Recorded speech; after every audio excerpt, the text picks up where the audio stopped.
Now may I now request IPCA President Shri Rohan Bashin to deliver his presidential address.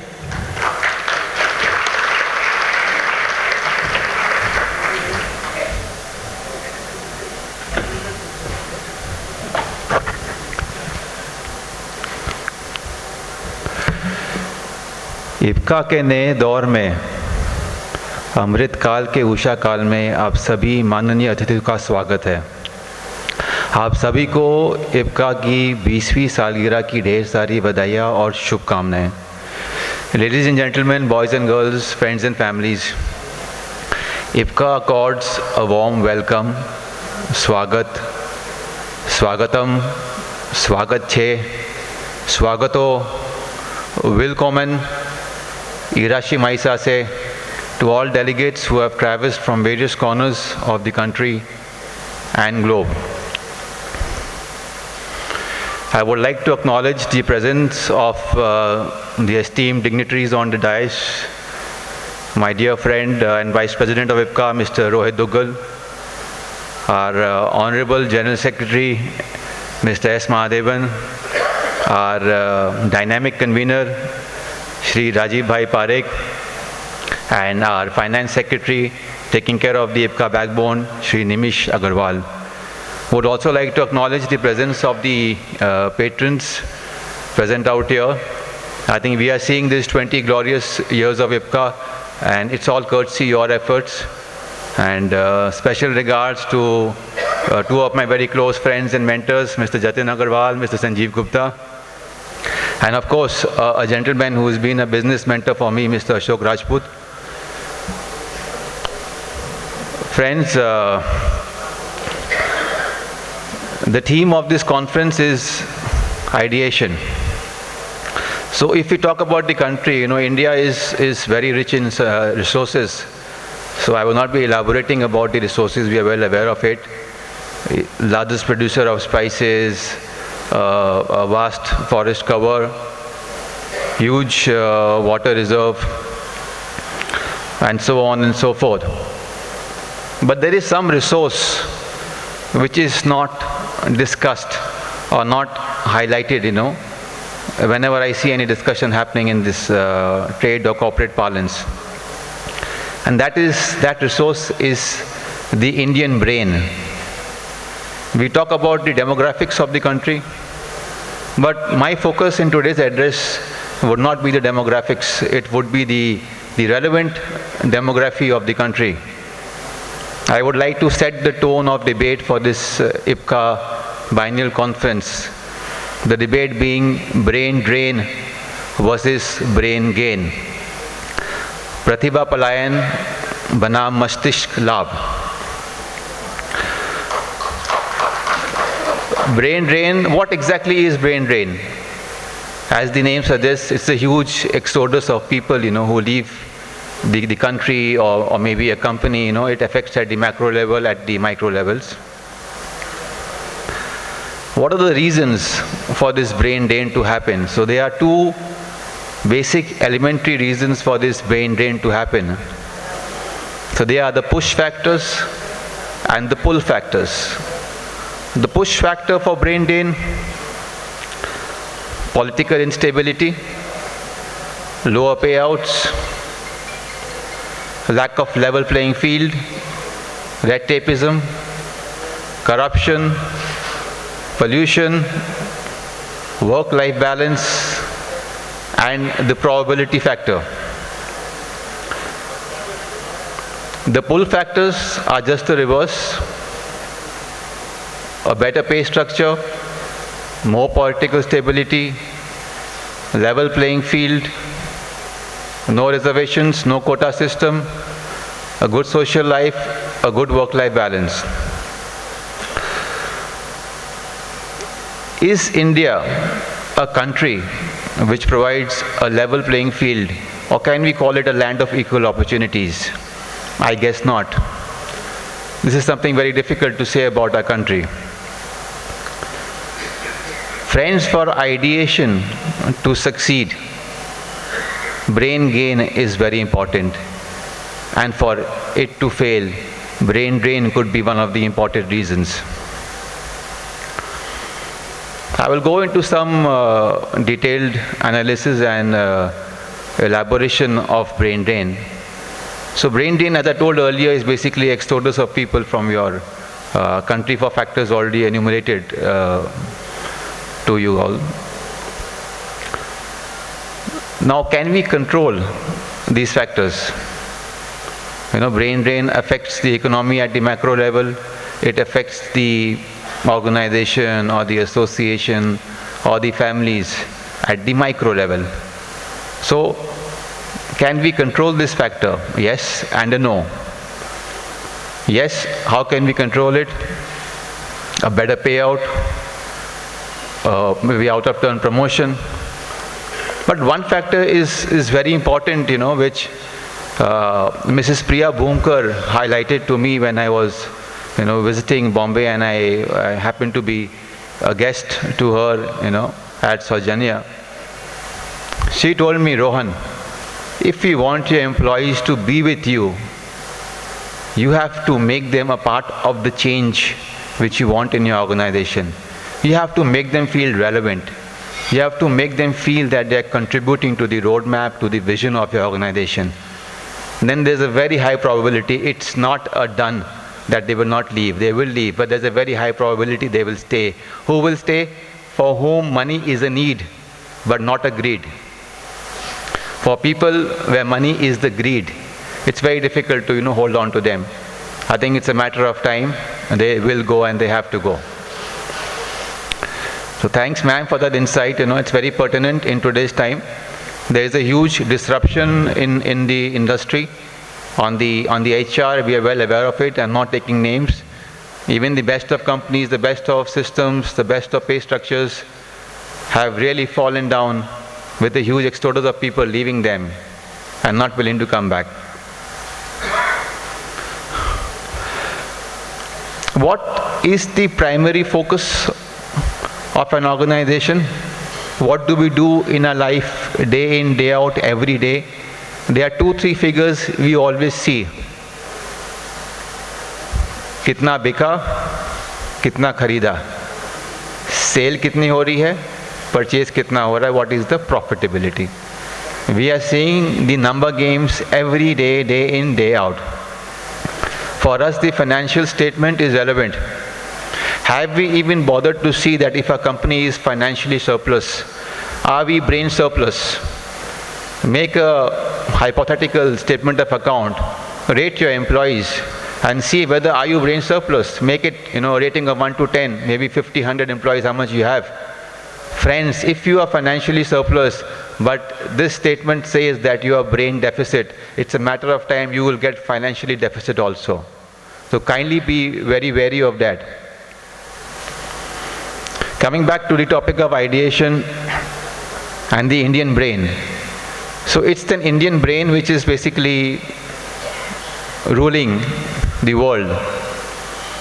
You talk about the corporate structure, there are close to 60 Indians who are the CEOs of the Fortune 500 companies. And I am not naming them, Satya Nadella or Parag Agarwal or Surinder Pichai. You all know these names, I will not go into that. You talk about Geepa Gopinath as a chief economist for IMF, so on and so forth. And there are close to 200 Indians who are in the global political space, Again, you have very prominent Kamala Harris, Rishi Sunak, and Arvind Vivek Swamy, who's also a front contender for the US presidential elections. So what is that this makes Indians so sought after, or how do they succeed? So is it because of the fundamental values of education and managerial skills, or could it be, because of the abstract reasons of upbringing and value creation, or more mundane attributes like adaptability or willingness to relocate? Coming back to family values. Today I stand in front of you. I would not have been here. So when I was 17, I was having a friendly chat with my father. I was really interested in pursuing a career in the sports of tennis. And I wanted to go to US and pursue that passion of mine. He gave me an explanation which even today, sticks to my heart. He said, Rohan, if you go into the field of sports, it's a deep pit. The deeper you go, the deeper it gets. And I asked him, what about business, where you're pushing me unnecessarily? He said, business is also a tunnel. There is darkness, but that tunnel has an end and the end has a light. So that thing really intrigued me. And today I stand in front of you. It's courtesy his advice. I cannot say I was very smart at 70 years of age, to have decided to venture into business or take a call. So certain decisions we leave to the elders, the Indian family belief. As Mr. Ambani very, rightly pointed out, in the time of 4G and 5G, the Mataji and Pitaji have been forgotten. This is exactly where the Indian tradition also is heading to. Indians have a belief, have a faith system in place. आज एक हिंदुस्तानी ही है जो रास्ते में गिरी हुई पत्थर को उठा के उसमें चंदन तिलक लगा के उसको मंदिर में स्थापित करके उसमें प्राण प्रतिष्ठित कर सकता है. ये प्राण प्रतिष्ठा का कार्य एक हिंदुस्तानी ही कर सकता है. We have that belief. We are God fearing. And when we compare ourselves to our peers maybe across the globe, we see that sometimes, they have hearts of stones, or they are more too practical. They don't have that sense of belongingness to families. There is a very important corporate terminology when it comes to Indians, that Indians have learnt how to make the elephant dance. So what do you mean by learnt how to make the elephant dance? It means that they go through the grind. They do multitasking. They start from right at the bottom of the pyramid. So what happens when these guys go out of the country? They see things are very systematic, very organized, and because of the multitasking, they are more sharper, and their adaptability is better. Few years back, why we were at an advantage? Because maybe of knowledge of English. Why China could not compete against us, which is now totally changed, But that time the English advantage was there, but now it's more about the adaptability, about the belief and the core strengths. The pandemic has been disruptive. There have been huge loss of life and resource. But I see a teaching in the pandemic. Why is pandemic, according to me, the biggest ideator for me in my life till day? No, it's not because we have to prepare our infrastructure or be prepared for anything else. No. Pandemic started something which we could have done long time back, friends. That was work from home. That was something which was forced upon us. We were forced to do that, and it became a preferred choice after that. Even today in the IT spaces, maybe people who have 5, 6, 7 service branches where they have thousands of people working. You have only one corporate office now. You have the liberty of working from home. The cost structures are better. People are having a better work-life balance. Now we could have done this before, but when we are pushed to the wall, we have a habit of reacting. I would like to very briefly get into some broad financial parameters about the country. So it's very important to know where your country is going. What is the vision of your country, of your leader? And you have to align yourself in accordance to that. According to me, if you want to be a center of growth. The Fiscal Deficit and Budget Management Act 2003 was introduced by the government. And the main idea for that was to curtail the fiscal deficit to 3% of the nominal GDP. 2003, the act was introduced. Very briefly in 2008-9, we went slightly under the 3% slab for fiscal deficit. Then the recession happened. Since then, it's been an upward trajectory. Again, it started a downward movement when the pandemic gripped the entire world, and again there was a V-shaped reversal. Even today, the country is sitting at a 6.4% or so fiscal deficit of nominal GDP. Now what does that mean? The government had ideated in 2003 to get the fiscal deficit at 3%, and they were unsuccessful in doing it till 2009-10, and even till date they have only been extending the timelines of figuring out ways and means to reduce the fiscal deficit, which is not happening. So without naming the government, it's a clear-cut instance, I think, of failure of targets, a failure of timelines, be it anybody in the last 15-20 years. See, we need to know this. We need to know this about the country. We need to know that there are failures happening in the hierarchy. Another factor which has been, I'm going to very specifics, I will not go very long on the financial aspect. Another factor which has been affecting the economy in a major way is the state's deficit. If you look at the fiscal deficit at the central level, at the state level, in certain cases the center is just dumping money to the states and the states. So if you are dumped with money or you're given an approval or a sanction for investment, if you use that money for a productive asset which gives you a return, you are good to go. But if you use that money for running the operations of the state, considering your fiscal deficits are so huge, it's going to be a matter of time when you get bankrupt. You look at our instance, we make good money.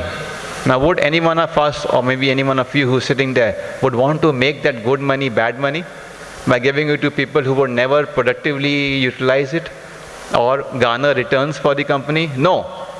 But politically, when a center does not give money to a state, there is a political reason given for it, that he does not like her or he does not like him. It's not that. If you get the facts clear, it's a clear-cut message that these states are not making money. They are just blowing the money. And at this rate, they will contribute more to the fiscal deficit of the country. This is, and if we are a part of these states, then God forbid us, we will not be growing. We know the states in India which are not growing, so I don't need to harp upon that with due respect to all people who have come from everywhere. I happen to be from a place which is having, or I have been born in a place which is having the same problem. But I can't do anything much about it. But had I been here and not moved out, then I would have been struggling. Another factor is that the debt structure of the Indian economy is one of the lowest amongst the top 10 countries. India is sitting at maybe 55.7% debt compared to its GDP, compared to countries like Japan at 22% or at US 118-20%. So it's fantastic. Only China is the only country which is sitting at 21% debt compared to its nominal GDP. And when we see that, we say, wow, because of course we don't like China. And China is a controlled economy anyway, so I don't want to use as a benchmark. That 21% has no relevance for me. So India is right at the top, having the lowest debt amongst the top 10 economies. So that's how we market India, and we are very happy to hear about it. On the hindsight, if you see the 10 emerging economies, which includes India, India has the highest debt burden. So if you look at both sides of the coin, you realize there is nothing to be happy about. A very important factor, that the tax component, this includes the tax revenue and the non-tax revenue of the government, is close to 11% of the GDP, which is one of the lowest compared to all other countries, which means that this government has a scope for reducing the tax structure. No way. They are going to increase it further. As industrialists, what we need to do and understand is that if this tax structure is going to increase, we need to move to zones which are maybe tax-free, or we get some incentives. So this is about the fiscal part of the economy. Another thing is there, coming back again to this question of the ideation factor. So we need to get our stats right. For ideation to succeed, the stats and data have to be precise. If your data and stats is not precise, ideation, my friends, is bound to fail. It is meaningless. Now, our Prime Minister, Honorable Shri Narendra Modi, recently had a conference with the chief secretaries of all the state, and he said that to achieve the billion dollar dream, the districts have to be the fulcrum of growth in the Indian economy. So what is exactly happening right now in India? We have a GDP factor calculated at national level that is now distributed to the state levels based on some factors, and it is further distributed notionally at a district level. So basically, to make it very clear and understanding to you, that if today a friend of mine is selling a product at 100 rupees, I start selling at 98 without knowing the RMC, without knowing the PMC, without knowing the cost centers. That could be really dangerous. This is how data is calculated in the state. There are consultants and panels from Niti Aayog now being deputed who are studying the districts. The districts have to be the backbone of competitive federalism. The districts have to compete with one another, their strengths, their weakness, the bottlenecks. These indices have to be realized, enabling it to grow.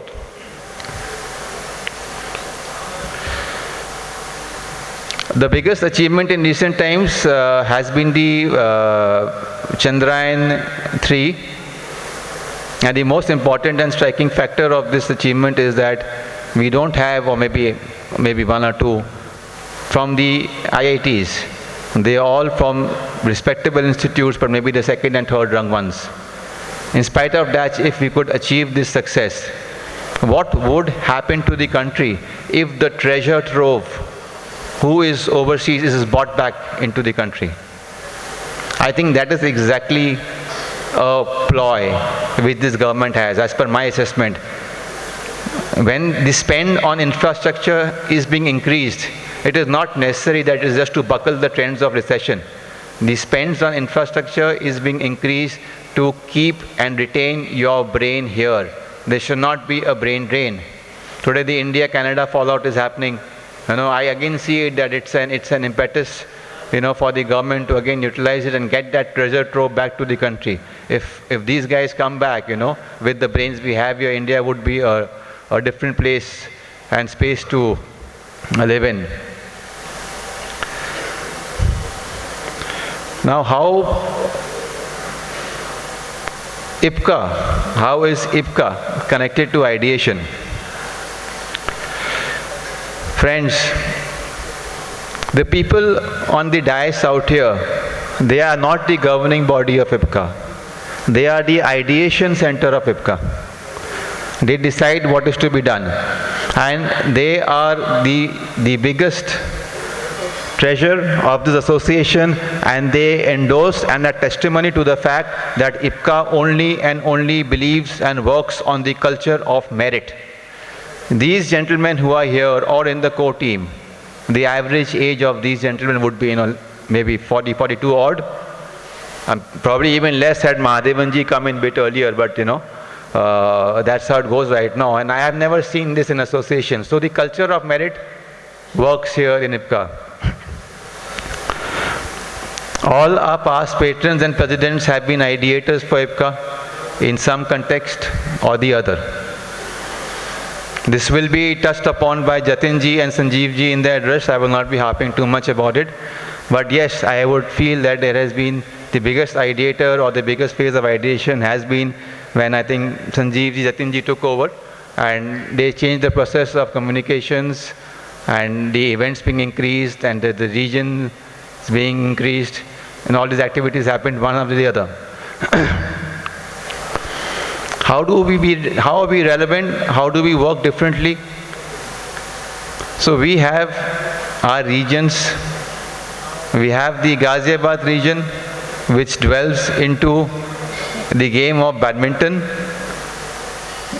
The reason behind that is स्वस्थ शरीर, स्वस्थ दिमाग, स्वस्थ व्यापार, हमारा स्वस्थ IPCA परिवार. They get into the sports arena, they involve the ladies, they have a mixed doubles competition. This is just a process of engagement. We have the AP Telangana region. They take us back to IICT. We come back to the classrooms or to the boarding life as students. We consider ourselves smart, but when we hear the people speak out there, we are really humbled. We know we are just nowhere. We have the Maharashtra team, which again dwells into the sports of cricket. This is over and above what we are doing in the form of knowledge sharing seminar. This is all a process of engagement. This is all relevant in today's time. I think this is important. This is a sea of change which is happening. We have the IPCA Kerala region, which only and only is focusing on a wellness and a family meet, which is coming up very shortly. So things are changing. Coming back to the conference and the technical sessions for tomorrow, we have the first ideation in this conference when we changed the name of a sponsor to a partner. We found that a partner was more respectful and more engaging for us. If you see, all the terminologies were changed from the word sponsor to partner because we felt, we feel more attached with this terminology. The title part of this conference, Jason's Industries, is talking about the MSME canvas. Friends, he is not talking about emulsions. He is doing a business lecture. He is talking about the MSME canvas. We have Nitrix, which is talking about safety insights and future trends of NC Cotton. We have a TIPCO, which follows on, talking about engineering, reverse engineering, process flow, automation, space optimization. We have a Cardinal talking about green chemistries. We have a Covestro, a Micas, a Eckhart talking about sustainability. We have a BYK talking about today and tomorrow. We have a Toyal talking about move together as one. So all in all, we have 25 speakers. Maybe 50% or more are not talking about their products. They're talking about things which are other than their products. 10-15 years back when I was attending conferences, all speakers used to only and only talk about the technical part of the product. They never used to dwell into spaces of engineering, R&D, sustainability, green chemistry, MSME canvas, or future insights. What does this show? This shows that everybody can offer the product, but what can you offer more than your product is relevant. How relevant are you concerned about the environmental impact of your product? About the social health of your employees? These factors make a big difference. We have a Mr. Dilip Raghavan who talks about family succession, a very interesting topic for tomorrow. A food of thought from Mr. Dilip Raghavan. We are three brothers, undivided love, time, attention from our parents and teachers. I am not even a shadow of knowledge of my elder brother.